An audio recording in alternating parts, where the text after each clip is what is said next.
amigas y amigos. Este 1 de septiembre, el cantautor brasileño Paulinho Mosca vuelve a Chile y se presentará en el Teatro Nescafé de las Artes con su concierto titulado Las Guitarras Fénix del Museo Nacional. El artista nos traerá un emotivo espectáculo cargado de memoria, resiliencia y esperanza, junto a un par de guitarras hechas con maderas que sobrevivieron al incendio del Museo Nacional de Río de Janeiro en el año 2018. Mosca repasará lo mejor de sus 30 años de carrera con todo el ritmo de la bossa y la música popular brasileña. Además, muy bien acompañado por el cantautor nacional Nano Stern. Paulinho Mosca, el 1 de septiembre en Teatro Nescafé de las Artes. Las entradas están a la venta en ticketmaster.cl y sin recargo por servicios en boletería del teatro con un 20% de descuento para socios de la comunidad de las artes. Imperdible. Bien, ¿y tú? Y seguimos nosotros con más temas y estamos viendo la ciudad de Viña del Mar y también el clima. Calama con 21 grados, Viña del Mar con 14 y Valdivia con 10. Vamos a seguir revisando lo que tiene la agenda nacional e internacional, pero tenemos muchos más temas porque la ministra de la Mujer, Judith Marín, volvió esta semana al centro de la discusión luego de las duras críticas de Francisca García Huidobro, quien cuestionó públicamente su silencio frente a expresiones misóginas del podcast La Cofradía y emplazó directamente a la secretaria de Estado. Ministra de la Mujer, eres una vergüenza, dijo. Judith Marín ha debido administrar conflictos internos también, una relación compleja con su primera subsecretaria, denuncias laborales, cuestionamientos por las contrataciones y críticas por su reacción frente a proyectos valóricos impulsados desde la derecha. Para conversar de todo esto y de qué política de género está construyendo el gobierno de José Antonio Kast, estamos con Claudia Sarmiento, abogada y socia en Sarmiento, Walker y García y jefa legislativa del Ministerio de la Mujer y Equidad de Género. ¿Cómo estás? Muy bien, muchas gracias por la invitación. Claudia, tú conoces el ministerio desde adentro y particularmente su dimensión legislativa. Si tuvieras que describir la política de género del gobierno de José Antonio Kast después de estos primeros meses, ¿cómo sería? Es difícil describir la política porque lo cierto es que uno no ha visto una política legislativa en materia de género y de equidad. Lo que hemos visto son silencios. Hemos visto silencios frente a proyectos de ley que afectan los derechos de las mujeres, pero no avanzan en mejorar los derechos de las mujeres. Y por tanto, estos silencios son los que lamentablemente debemos interpretar.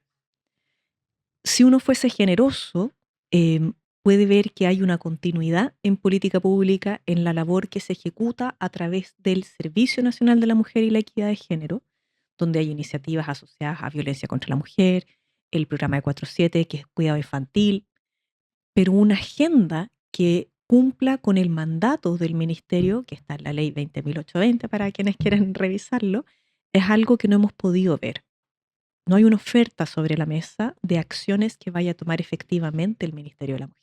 La ministra llegó diciendo que las prioridades serían empleo femenino, violencia contra las mujeres y salud. Posteriormente ha impulsado una mesa de maternidad, sala cuna universal y programas de conciliación. ¿Es legítimo simplemente cambiar las prioridades de una política pública o hay elementos centrales de la institucionalidad de género que un gobierno no debería relegar? Hay un deber del ministerio que está en su ley orgánica. El ministerio tiene que preocuparse de los derechos humanos de las mujeres, tiene que tender a disminuir la brecha, la discriminación que existe entre hombres y mujeres. Y el ministerio tiene un nombre completo, ¿no? Es Ministerio de la Mujer y Equidad de Género. Entonces, aquellas acciones que tome no pueden ser acciones que, por ejemplo, vayan en contra de los intereses de las mujeres. Tiene un mandato, tiene una orientación. Y en ese sentido uno puede decir, mira, dentro de esta orientación tú puedes tener diferentes énfasis y eso es súper razonable. Tal vez un gobierno tiene muchas iniciativas asociadas a autonomía económica y eso es perfectamente legítimo. Entonces uno podría esperar que hubieran proyectos que emanaran del Ministerio de la Mujer y la Equidad de Género donde se propendiera a la autonomía económica, por ejemplo, favoreciendo el empleo, por ejemplo, teniendo una política de subsidios, por ejemplo, teniendo énfasis en capacitación. En fin, cómo lo haces es parte de el énfasis político que tiene cada programa, ¿no? Pero lo que debe haber es una orientación y deben haber resultados. Entonces, sí, pueden haber diferentes énfasis. Puede ser economía, puede ser cuidado, puede ser en mujer y familia, pero lo que no puede perderse de vista es que esto tiene una orientación que en último término lo que busca es la emancipación, superar la discriminación. Y lamentablemente, hasta ahora, lo que al menos públicamente uno puede ver es que existen declaraciones de intenciones, pero no existen declaraciones para prevenir que el retroceso en los derechos de las mujeres desde el ministerio encuentre un límite. Hablando de declaraciones, la subsecretaria Paulina Rafael señaló al asumir: no soy feminista si eso significa una pugna entre hombres y mujeres, aunque dijo defender la igualdad y trabajar para remover las barreras. ¿Qué significa en este contexto que quienes conducen institucionalmente la política de género tomen distancia explícitamente del feminismo? Yo creo que lamentablemente lo que uno puede encontrar en esas declaraciones es una reproducción de un estereotipo. Un estereotipo que lo que dice es, mire, las feministas son este grupo de personas rabiosas que lo que quieren hacer es ir a pelearse con los hombres. Pero el feminismo está lejos de ser eso. El feminismo es una ideología en un sentido emancipatorio, no peyorativo, que lo que propugna es decir, mire, existe una situación de sumisión, de control, que debemos superar. Y no apunta necesariamente con el dedo a los hombres como los malos de la película. Las mujeres somos parte del engranaje social que también reproduce el machismo. Lo que busca es pensar en cómo vamos a modificar aquellas condiciones que mantienen esta situación injusta. Y en ese contexto, el feminismo tiene diferentes escuelas de pensamiento, tiene diferentes formas de manifestarse. Si la subsecretaria cree en la igualdad, si la subsecretaria rechaza la discriminación, en sus palabras está el germen del feminismo. Y por eso creo que tal vez hay una concepción errónea de qué es feminismo a secas. La ministra también ha sido muy cuestionada. ¿Cómo le evalúan a ustedes el desempeño que ella ha realizado? Yo tengo la percepción de que lleva muy poco tiempo en el cargo.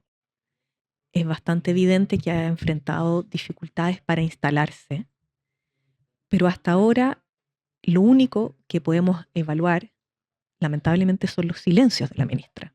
Los silencios de la ministra frente al proyecto Escucha tu corazón, los silencios de la ministra frente a la urgencia que se le coloca al proyecto de ley de denuncias falsas, que es un proyecto que va a afectar a las mujeres porque puede tener, así como está pensado, la externalidad de intimidar a las mujeres para que denuncien. Y en ese contexto, sobre todo en el de ley Escucha su corazón, pasó algo muy llamativo, que fue la ministra de Salud que salió a decir que no estaba de acuerdo con el proyecto. Ahí, ¿qué pasa cuando sale la ministra de Salud y no la de la mujer? ¿Está más empoderada la ministra de Salud en el cargo? ¿Entiende las repercusiones que tiene un proyecto de esta manera? ¿Por qué no es la ministra de la mujer? Alguien tenía que salir a decir algo. Yo creo que eso es lo primero que uno tiene que constatar con un proyecto que tiene el contenido y los efectos como el proyecto Escucha tu corazón. Evidentemente la ministra Mei Chamalí algo tenía que decir porque el mandato, la instrucción es hacia el mundo sanitario, ¿no? Esto es algo que de avanzar tenía que implementarse en los hospitales, en la APS tal vez. Pero uno echa de menos una vocería de la persona que está mandatada legalmente a defender los derechos de las mujeres. Y ese silencio es ensordecedor. El ministerio también ha vivido varios conflictos internos en este periodo. Hubo una relación muy tensionada entre Marín y su primera subsecretaria, denuncia bajo ley Karin, cuestionamientos también por alza salarial y contratación, y posteriormente la salida de funcionarios vinculadas a esas controversias. Desde tu experiencia, ¿hasta qué punto este tipo de polémicas pueden afectar la capacidad de una cartera pequeña como la de la mujer para ejecutar su agenda?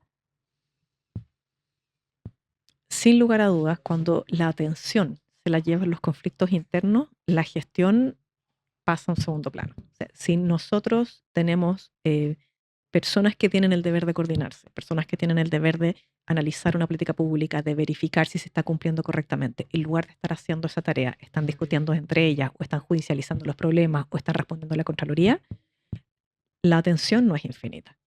Y eso significa que estas dificultades de instalación muy probablemente están afectando la capacidad de gestión del ministerio. Y ahí podría estar la respuesta también por qué han estado tan ausentes estos silencios que tú podrías decir, o tú crees que eso es una decisión política. Es difícil asignarle un porcentaje de responsabilidad a estos silencios, a cuánto me ha costado instalarme versus cuánto me incomoda el tema, ¿no? Pero la combinación nos muestra este resultado. El resultado, más allá de si yo tengo una incomodidad, un escozor con el tema que se me plantea y tengo que tomar una posición con la que tal vez no estoy personalmente cómoda, pero institucionalmente debo tener una respuesta, arrojan el mismo resultado. El resultado es proyectos de ley, reitero, por ejemplo, el de denuncias falsas, que cuenta con urgencia de parte del Ejecutivo, pero no cuenta con presencia de parte del Ministerio de la Mujer, dándole una conducción razonable que permita respetar los derechos de las mujeres y minimice los efectos que esto puede tener. También hay otro tema muy relevante con respecto a cómo las mujeres están representadas en el gabinete, porque varias ministras han salido del gabinete. Marín sostuvo que aquello no constituye un motivo de género y respondió que las decisiones correspondían a evaluaciones presidenciales. ¿Compartes esa lectura? Parcialmente. El presidente es quien conduce las relaciones, es el quien tiene la confianza en sus ministros y ministras, y si su evaluación es negativa de un ministro o ministra, está en todo su derecho de poder removerlos. La pregunta es, una vez que tú remueves a ese ministro o ministra, ¿dónde vas a encontrar talento? ¿Dónde distingues talento? ¿Dónde distingues conducción política? Y la decisión que ha tomado el gobierno ha sido o no completar esos cargos o completarlo con hombres. Y ahí la pregunta es válida. No hay mujeres dentro del oficialismo que cuenten con los méritos para completar esas tareas.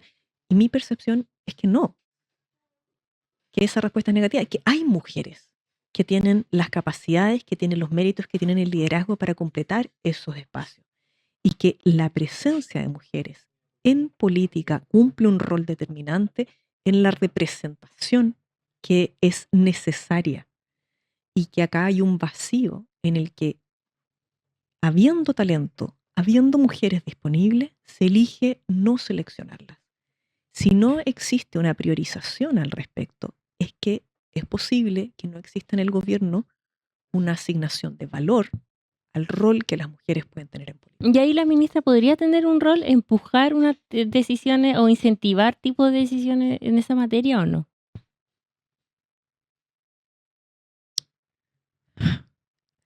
Es complicado porque yo no sé cuál es el rol que tiene la ministra dentro del gabinete de su excelencia el presidente José Antonio Kast. Y ahí también no sé cuál es su peso político, no sé cuál es. Ahora, lo que sí puedo decir con certeza es que esto es una materia relevante y que en su rol institucional sí debería asignarle valor a que hayan mujeres en los cargos de representación y en los ministerios. Volviendo a la agenda del gobierno, el gobierno ha dicho muchas veces que no se van a meter en la llamada batalla cultural. ¿Tú qué crees al respecto? ¿Existe efectivamente una batalla cultural desde el gobierno, soterrada tal vez desde los partidos, tal vez no el presidente diciendo eso, o eso está olvidado por parte de esta administración?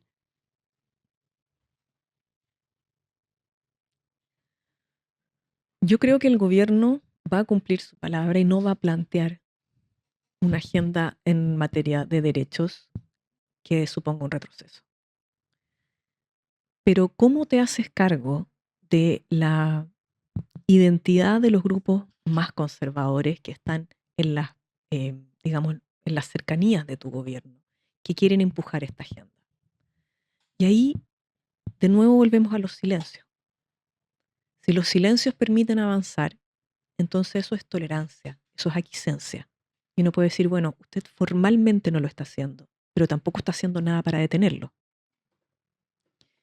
Y en la medida en la cual no hay una agenda propia del Ministerio de la Mujer en materias de derechos de las mujeres, en propuestas legislativas, estas iniciativas que son contrarias a esta agenda continúan avanzando, continúan completando los espacios en las comisiones en el Congreso.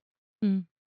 Y el contrapeso no lo puede hacer la sociedad porque hay cosas en tema de derechos de las mujeres reproductivos que han avanzado. O sea, no me imagino que se pueda volver atrás con respecto al aborto en 3 causales. ¿O es posible que volvamos atrás? Ahí es muy importante que uno haga una distinción entre un retroceso legislativo directo, donde, por ejemplo, nosotros podríamos decir, bueno, se avanza en este proyecto, escucha tu corazón, se promueve la derogación de la tercera causal, que es violación, de un avance que tiene una dimensión distinta y que está, por ejemplo, anclada en la ley de presupuesto. La ley de presupuesto, el presupuesto debe estar listo o va a estar pronto a estar listo, esto digamos, se empieza a debatir se debate entre octubre y noviembre y hasta septiembre vamos a ver qué tiene. Si ese presupuesto le asigna menos recursos a la implementación de la ley de las 3 causales, esa es una forma soterrada, oblicua, de ir restándole efectividad a los derechos de las mujeres. Entonces, existe más de un foco que uno puede atender, que uno puede mirar para efectos de decir dónde está la posición del gobierno en esto. Y esa afirmación respecto del presupuesto en materia de aborto o de derechos sexuales y reproductivos en general, vale también para violencia, vale también para empleo, en fin, suma y sigue. ¿Cuál es tu mayor preocupación hoy día con este gobierno?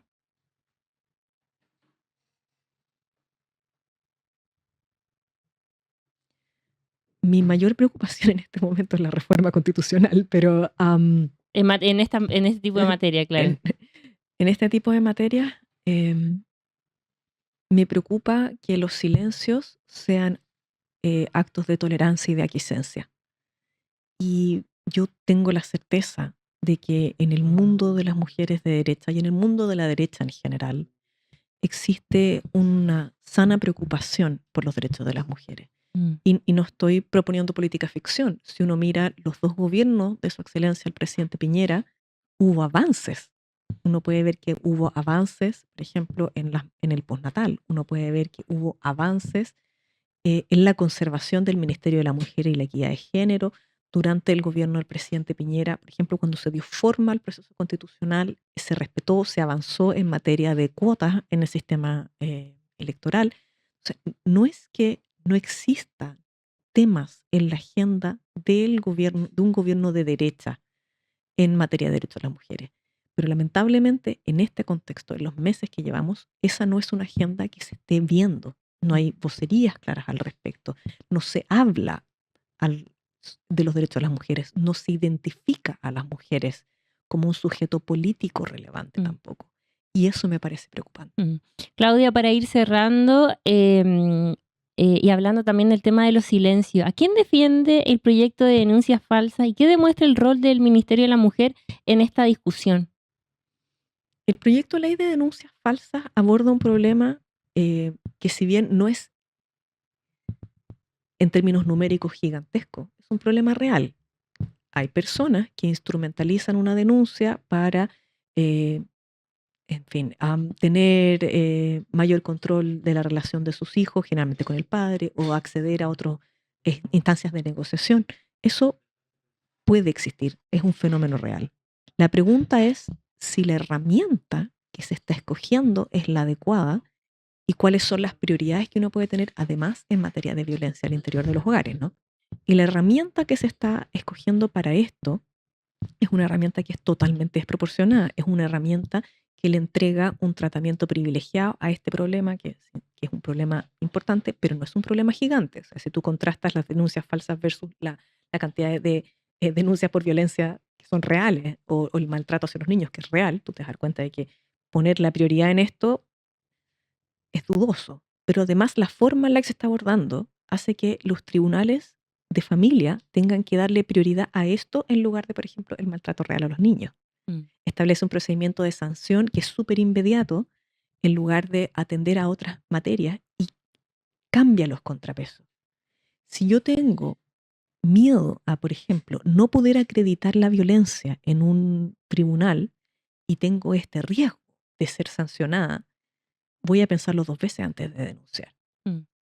Y eso provoca un efecto inhibidor que es muy perjudicial para un fenómeno en el cual las mujeres se demoran en promedio 8 años en denunciar la violencia, donde tenemos una ley integral que no parece avanzar en su implementación. Mm. Entonces, si el foco no está ahí en implementar la ley integral para prevenir la violencia y por el contrario se le pone prioridad a este proyecto de ley que no se hace cargo del problema social importante, sino que con herramientas totalmente pasadas de rosca enfrenta un problema pequeñísimo, uno dice, bueno, ¿dónde están las prioridades? Perfecto, muchas gracias Claudia Sarmiento, ex jefa del área legislativa entonces del Ministerio de la Mujer. Que esté muy bien. Me encantaba, gracias.